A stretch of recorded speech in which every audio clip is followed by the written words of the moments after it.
मुंशी प्रेमचंद की लिखी हुई कहानी आखिरी तोहफा। अमरनाथ ने बिना किसी आपत्ति के वह साड़ी देवी जी को दे दी और बोले, बहुत अच्छा, मैं कल आ जाऊंगा, मगर आपको मुझ पर विश्वास नहीं है जो साड़ी की जमानत जरूरी है। देवी जी ने मुस्कुराकर कही, सच्ची बात यही है कि मुझे आप पर विश्वास नहीं है। अमरनाथ ने स्वाभिमान पूर्वक कहा, अच्छी बात है, आप इसे ले जाइए। देवी जी ने क्षण भर बाद कहा, शायद आपको बुरा लग रहा हो कि कहीं साड़ी गुम न हो जाए, इसे आप लेते जाइए, मगर कल आइएगा जरूर। अमरनाथ स्वाभिमान के मारे बगैर कुछ कहे घर की तरफ चल दिए। देवी जी लेते जाइए कहती रह गई। अमरनाथ घर न जाकर एक खदर की दुकान पर गए और 2 सूटों का खदर खरीदा। फिर अपने दर्जी के पास ले जाकर बोले, खलीफा इसे रातों रात तैयार कर दो, मुंह मांगी सिलाई दूंगा। दर्जी ने कहा, बाबू साहब, आजकल तो होली की भीड़ है, होली से पहले तैयार ना हो सकेंगे। अमरनाथ ने आग्रह करते हुए कहा, मैं मुंह मांगी सिलाई दूंगा, मगर कल दोपहर तक मिल जाए तो मुझे कल एक जगह जाना है। अगर दोपहर तक ना मिले तो फिर मेरे किस काम के ना रहेंगे। दर्जी ने आधी सिलाई पेशगी ले ली और कल तैयार कर देने की वादा किया। अमरनाथ यहाँ से आश्वस्त होकर मालती की तरफ चल दिए। कदम आगे बढ़ते थे लेकिन दिल छिपे पीछे रह जाता था। काश वह उनकी इतनी विनती स्वीकार कर लेते कि कल 2 घंटे के लिए उनके वीरान घर में रोशन करे, लेकिन यकीनन वह उन्हें खाली हाथ देखकर मुंह फेर लेगी, सीधे मुंह बात नहीं करेगी। आने का जिक्र ही क्या, एक ही बेमुरवत है तो कल आकर देवी जी ने अपनी सारी शर्मनाक कहानी बयां कर दूं। उस भोले चेहरे की निस्वार्थ उमंग उनके दिल में एक हलचल पैदा कर रही थी।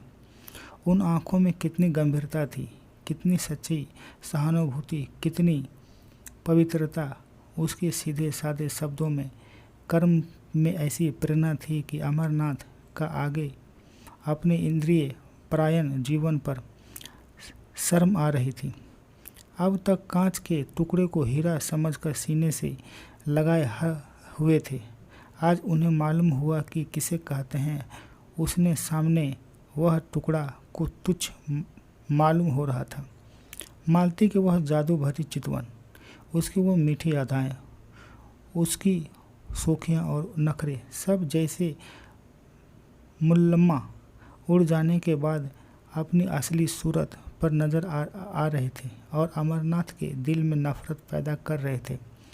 वह मालती की तरफ जा रहे थे, उसके शर्म दर्शन के लिए कहीं, बल्कि उसके हाथों में अपना दिल छीन लेने के लिए। प्रेम का भिखारी आज अपने भीतर एक विचित्र अनिच्छा का अनुभव कर रहा था।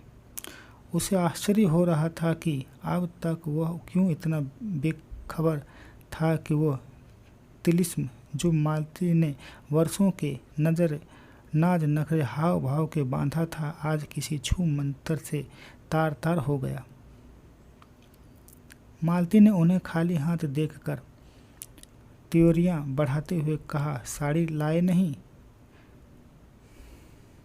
अमरनाथ ने उदासीनता के ढंग से जवाब दिया, नहीं। मालती ने आश्चर्य से उसकी तरफ देखा नहीं। वो उनके मुंह से यह शब्द सुनने की आदि न थी। यहाँ उसने संपूर्ण पाया था। उसका इशारा अमरनाथ के भाग्य लिपि के समान था। बोली, क्यों अमरनाथ, क्यों नहीं लाए?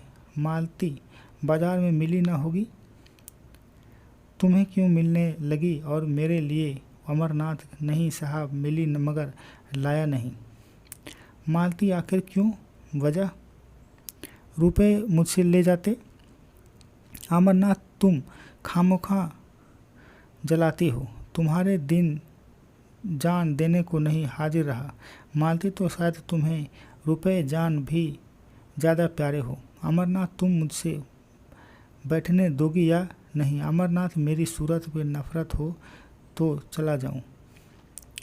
मालती, तुम्हें आज हो क्या गया है? तुम हो तो इतने तेज मिजाज के न थे। अमरनाथ, तुम बातें ही कैसी कर रही हो कि मालती तो आखिर मेरी चीज क्यों नहीं लाए?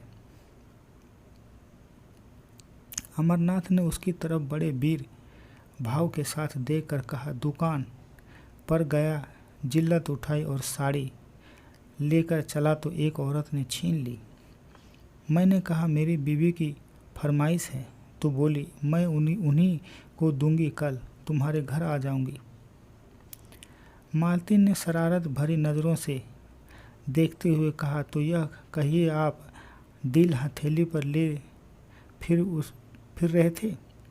एक औरत को देखा और उसके कदमों पर चढ़ा दिए।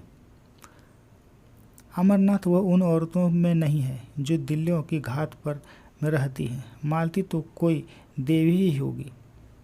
अमरनाथ, मैं उसे देवी की समझता हूँ। माता, तो आप उस देवी की पूजा कीजिए। अमरनाथ, मुझे जैसे आवारा नौजवान के लिए उस मंदिर के दरवाजे बंद हैं। मालती बहुत सुंदर होगी। अमरनाथ, न सुंदर है, ना ही रूपावली, ना ही ऐसे अदाएं, ना कुछ ऐसे मधुर भाषिनी, ना तवंगी, बिल्कुल एक मामूली मासूम लड़की। लेकिन जब मेरे हाथ से उसने साड़ी छीन ली तो मैं क्या करता सकता हूँ? मेरी और गैरत ने तो गवारा ना किया कि उसके हाथ से साड़ी छीन लूँ। तुम ही बताओ, वो दिन में क्या कहती होगी। हमारा कहानी अगर अच्छा लगा हो तो चैनल को सब्सक्राइब कीजिए, लाइक कीजिए, शेयर कीजिए। जय हिंद।